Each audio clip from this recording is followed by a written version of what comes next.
This is different than what I normally do, but I watched a movie. Actually, I more listened to it because I was working on art while the movie was playing in the background, and I could hear the dialogue. And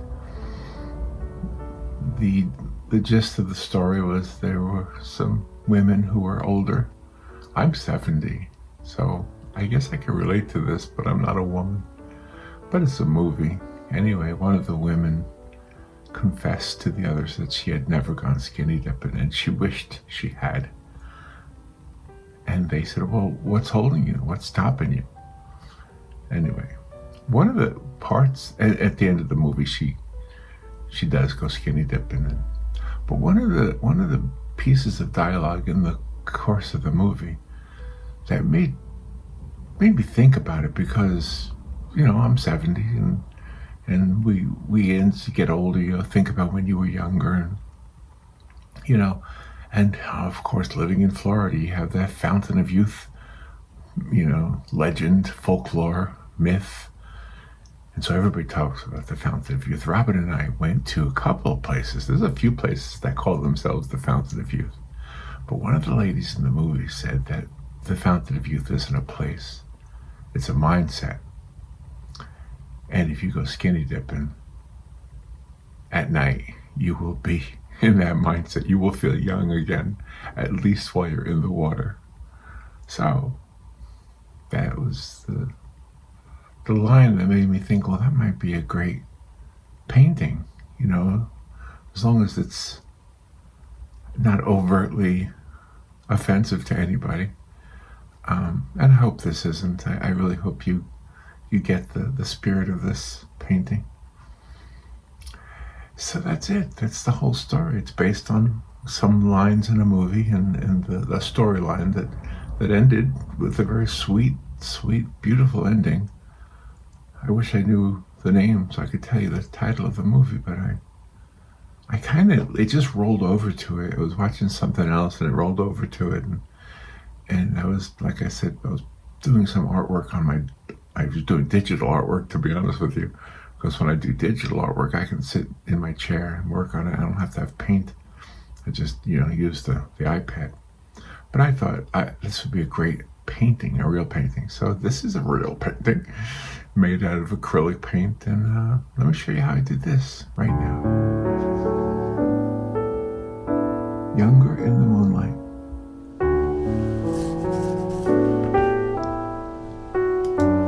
Good morning. It's 6:30 on a Monday morning, June 23rd, 2025. And I'm going to try to do something a little different than what I've done lately. I'll take a big old brush and some browns and oranges and yellows, and I'm going to try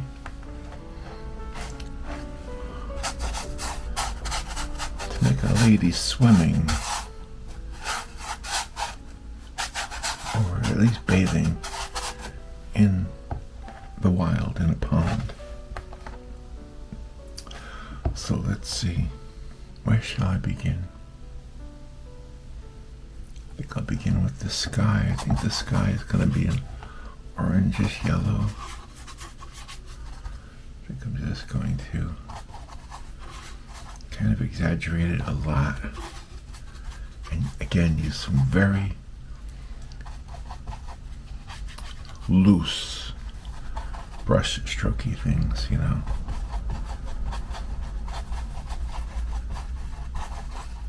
Let's see what happens here. Very loose brush strokey things, that's the idea. Let's see what happens. Just kind of smear it everywhere. We'll come back to it. Go back and forth with it. So I was watching a movie, and it was about growing old. It was from a woman's perspective.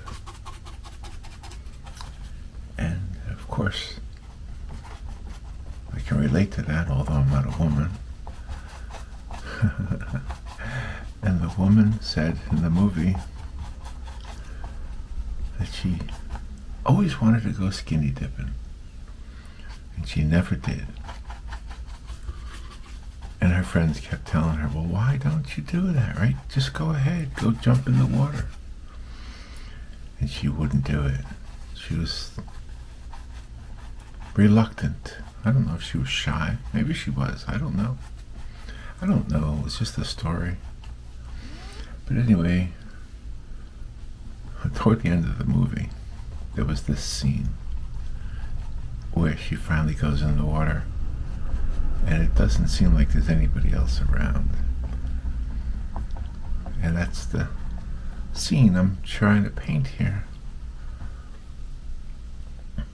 So let me just see if I can get this looking sort of like the film did, but it had a very ethereal look to it, you know.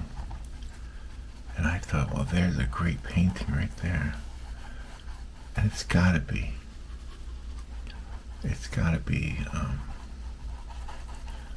impasto. It's gotta be thick paint. It's gotta be impressionistic. It can't be like a real photorealistic picture. So that's why I'm doing it this way. Very kind of interpretive, I guess you could say.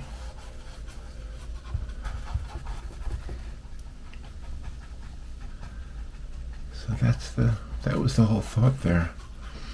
It's just to try to replicate that scene, that final scene in the movie, where she has decided to finally take the take the challenge that she gave herself, that her friends kept taking her on to do.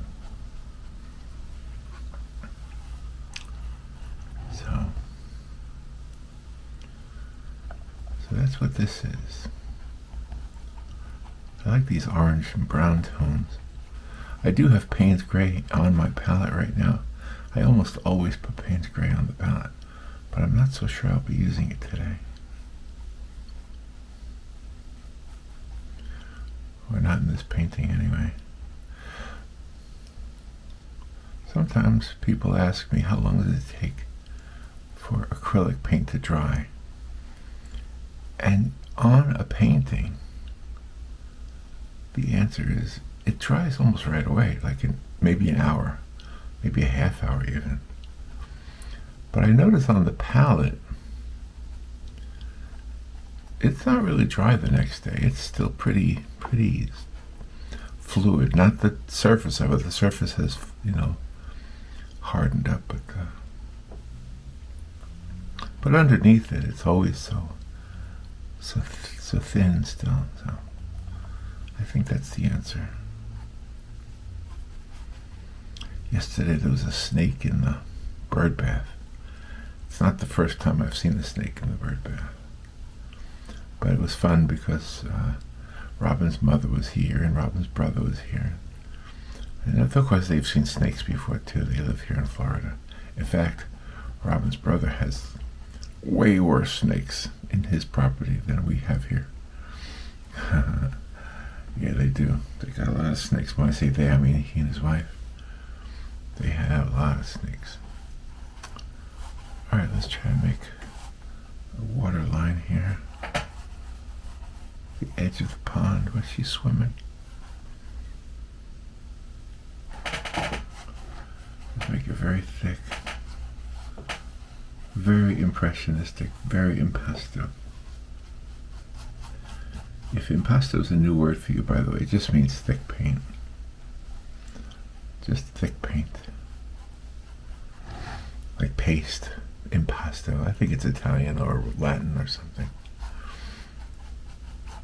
And that's what it means. It just means paste. Now I'm trying to get this to look more yellow-orange rather than orange-brown. I want it to kind of reflect the sky. So I'm going to paint this in here, and then I have to put the white for the moon. I think it's the moon. I'm not sure.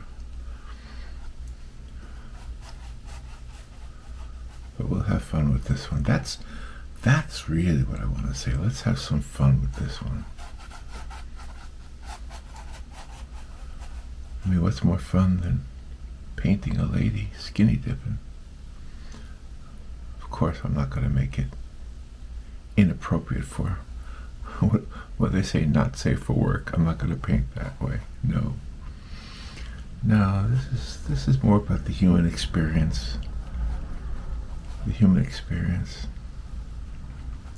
People living their lives and getting older and thinking about the things they've done, thinking about the things they wish they had done, thinking about the things that they still can do. You know? Those are the things. I don't know how old you are as you listen to this, but there are some things that as you get older, you will say to yourself, why didn't I ever do that? One year, when it was still, like I was still in my 40s, and I was working at a nursing home. I worked there for 3 years. And it was really an assisted living home, not a full-fledged nursing home. And I was going on a road trip with my son at that time to the Grand Canyon. And I was looking forward to it so much, and I was very open with the people who lived there about my life. They were interested in it, and it made for great conversation. And so I told them, of course, that I was going to take some time off, and I was going to go to the Grand Canyon with my son. And one of the old men, and now I'm probably as old as he was then, but one of the old men said, I've always wanted to go to the Grand Canyon. And I thought to myself, I don't want to be that guy. I don't want to be the guy who is old and can't do it anymore, who says I always wanted to. So I want to do some of the things that I've always wanted to do, but I never did. But you want to know something? Here's the truth. There's probably a lot of things that I will never do, that I've always wanted to do. It's just too late for me for some things. It's not too late to travel. I can probably travel anywhere. But for example, it's too late for me to bungee jump. I'm not going to bungee jump anywhere. I don't know that I ever really wanted to do that one, but that's a good example. It's too late. Add some brown here, make this a little bit darker on the bottom. Yeah, it's probably too late for me to bungee jump. Or, you know, here's a real one though. When I was younger, I thought I wanted to learn how to fly a plane. And, you know, that's not going to happen now. First of all, I'd probably be a terrible pilot. I'm just not really good when it comes to mechanical things. You know, I get in the car, if it starts up, I go. You know, I don't do like you're supposed to do. I don't really check everything before I start. I know you're going to tell me I should check the oil. I always check the tires. That's one thing I do check, because I've had my share of live and learn moments with the tires. You start driving, and all of a sudden you realize you have a flat. So I do take care of that, but yeah, I don't think I'd be a good pilot, because you really have to make sure that the airplane itself is going to survive everything you're doing.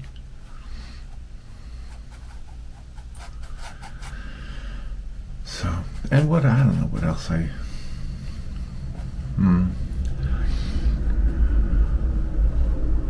you know, I think I always wanted to have a hit record.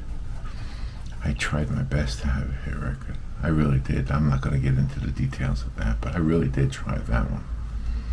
And you know, I know a lot of people that can say the same thing. It just didn't happen for everybody. And I know why. I can tell you exactly why some people have this dream of being a successful recording artist and they never become successful. You ready for the answer to that question? Here's my thinking on it. I'm not telling you this is absolute, but my thinking on that question is that there are many, many people wanting to do the same thing. And there's only so many opportunities for somebody to actually be the next Dolly Parton or the next Beatles or the next Elvis or the next Sinatra or whoever you want to name. There's only so many because there's so many good ones out there. And you have to be honest with yourself. Some of them are so good. And then there's other factors. They're good, but they're also very good looking. That happens too. Yeah. I think I can explain that one easy for myself. I wasn't quite good looking enough.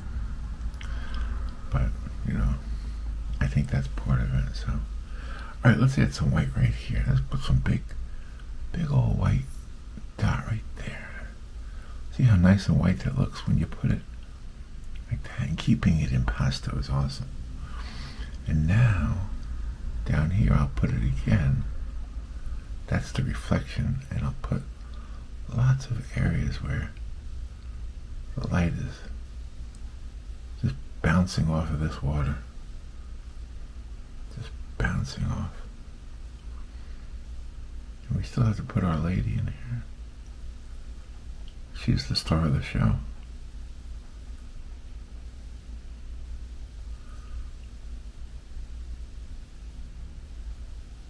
There we go.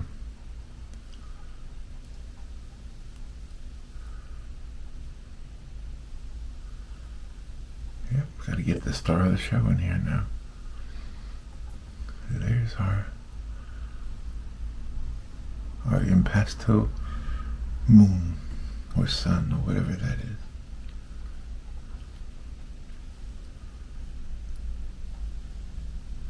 Maybe we can come back to it.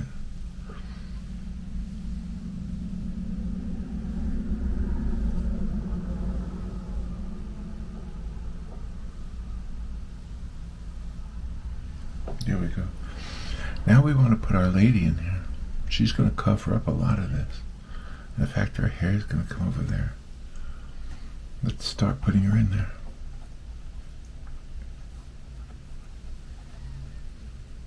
I want her to be almost the same color as the rest of the painting.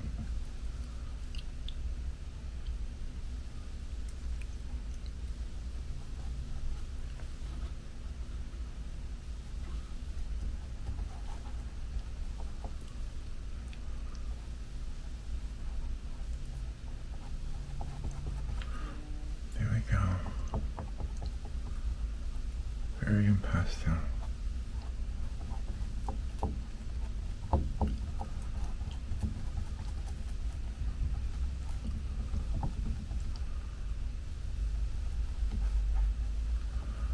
Yeah, that's raw umber. That's not black. It looks black almost. Put a lot of red in there. Get a little bit more brownish.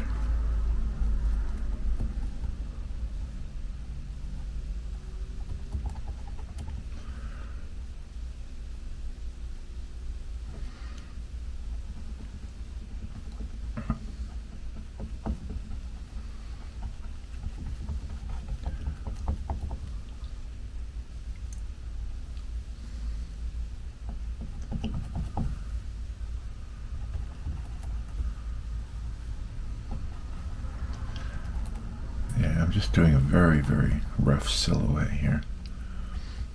We can talk art a little bit. I used to do a lot of digital art, and I still toy with it a little bit. The reason I stopped is because everybody thought digital art was AI art, and it's like, okay, well, there's a little bit of an ego there, because I don't want people to think that my art is AI.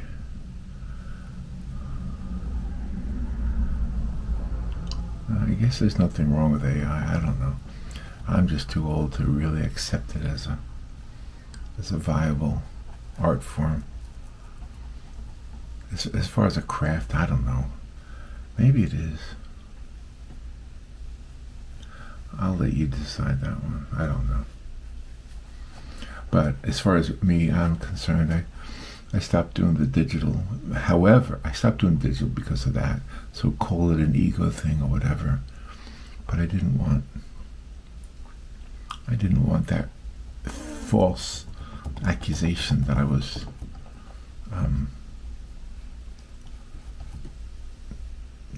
doing the AI art. No, I kind of like the idea that I use a brush or a palette knife.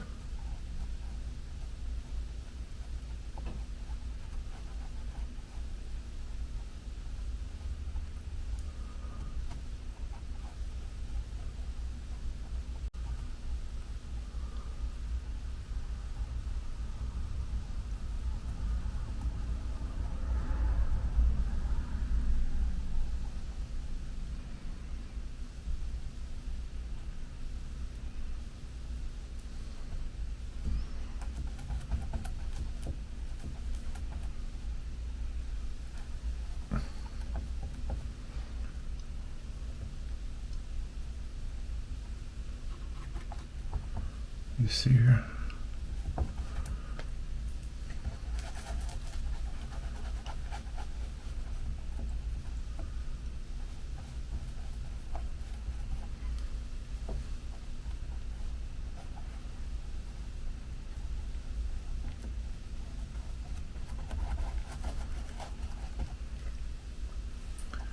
Starting to make it come alive, huh? Like I said, it's very impressionistic. Alright, let's get some undertone, some other tones. I got plenty of undertones. I don't need any more undertones here. Alright, let's try and get some of this on here.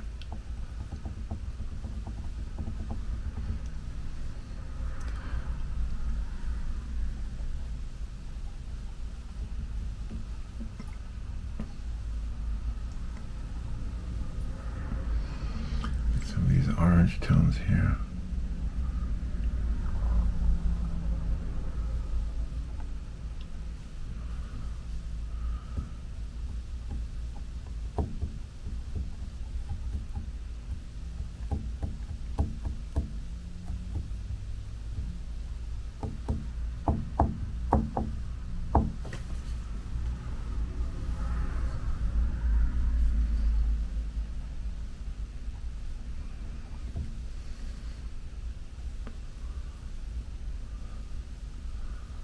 See if we can start to see her face.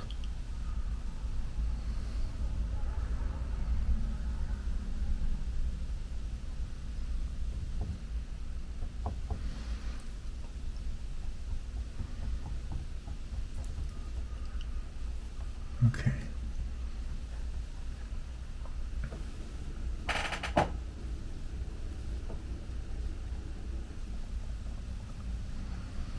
It's very much like oil when the acrylic paint is this wet.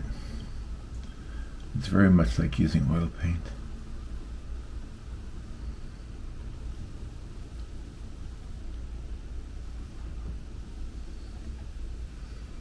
Very much so.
What would you call this painting?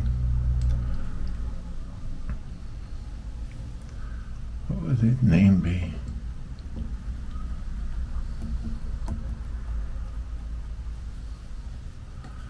Alright, I gotta put down this brush. This brush is too muddied up now. I gotta start thinking in terms of facial features and make this face come alive.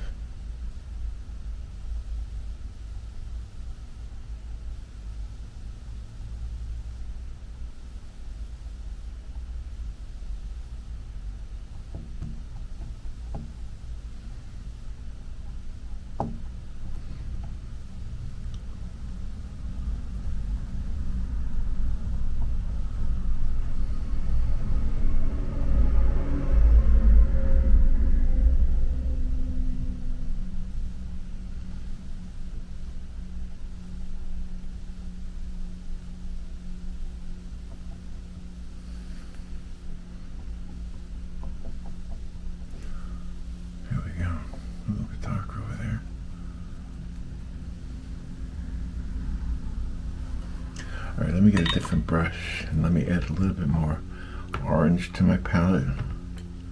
You can start to see it coming together. I'm going to turn the camera off just for a second. Let me turn off that light so you don't have that glare. Now you can see it maybe better. But I need the light when I'm recording, so I'll have to turn it back on. Can you see that painting okay? See the top of her head? Okay. Let me turn the camera off and I'll be right back. Okay, I added some more orange to my palette and I have to fix this right here, I think. I got a smaller brush here.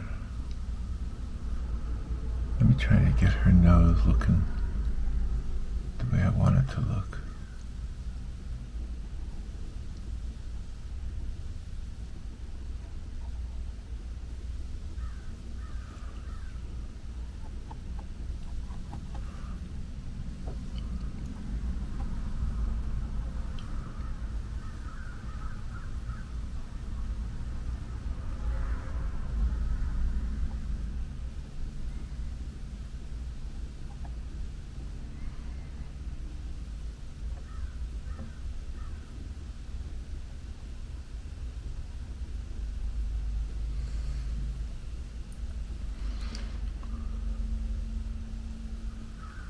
Let's try to get her,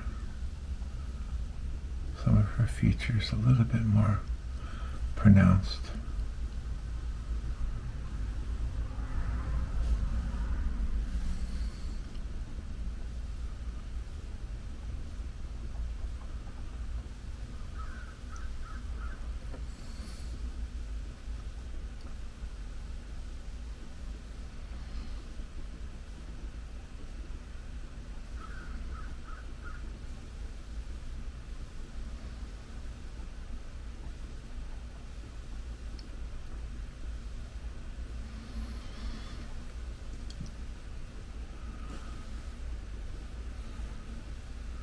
Excuse me if I'm not talking right now, I just have to really focus on this.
any bits of information here that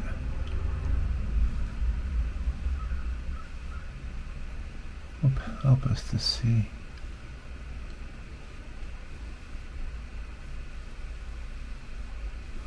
the human story that's going on here.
Keep adding brown.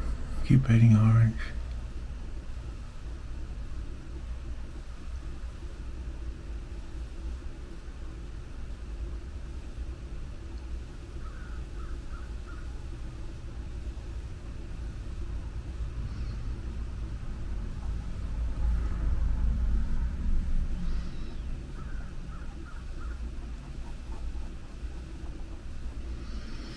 See, as the paint starts to dry, it's more pliable, it's not so hard to work with.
very subtle changes in color here.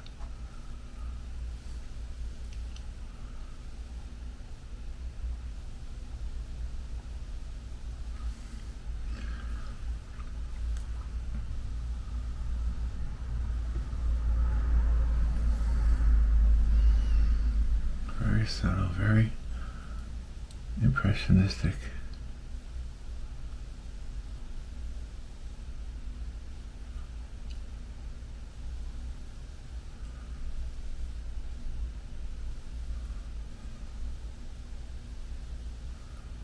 Let me see if yellow is going to be too much.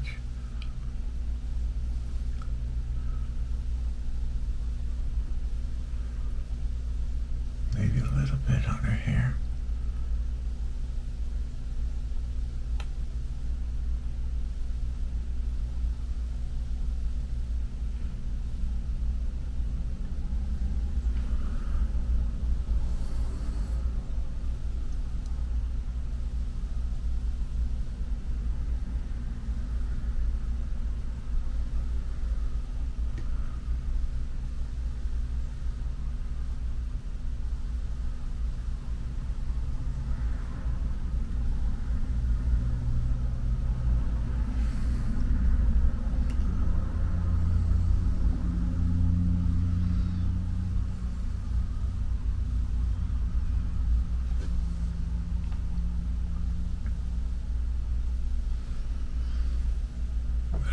Maybe a little bit over here.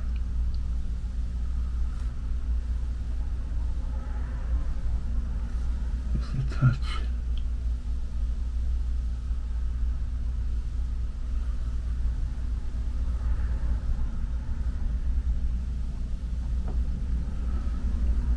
It's a little bit too much, I think.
Real gentle,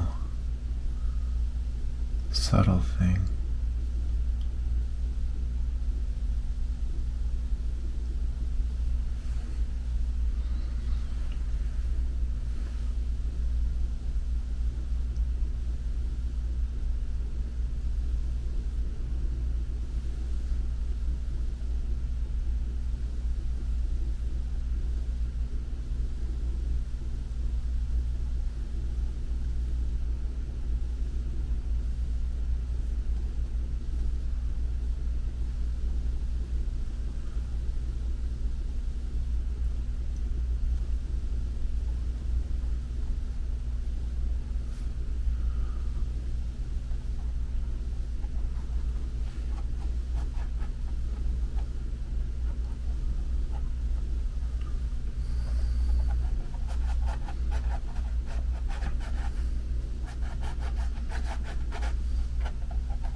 What do you think?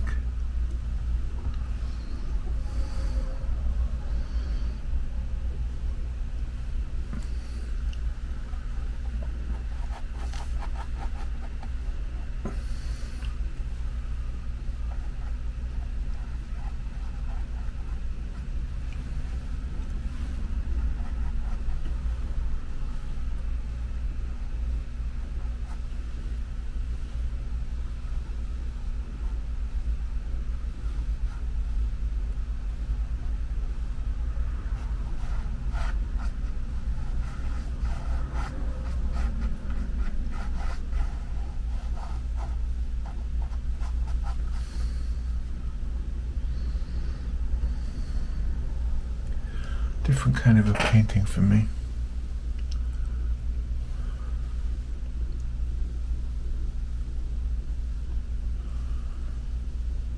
Little tiny hints of light here and there.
Okay, I think I'm gonna call it done. Oh. I'm not so sure what I think of it, but I'm gonna call it done. Well, you know what they say. It is what it is. Let me turn this light off so it doesn't glare like that. I don't know what to call it yet. I don't know if her shoulders are too big. What do you think? You know what? It is what it is. All right, I'll talk to you later. Bye.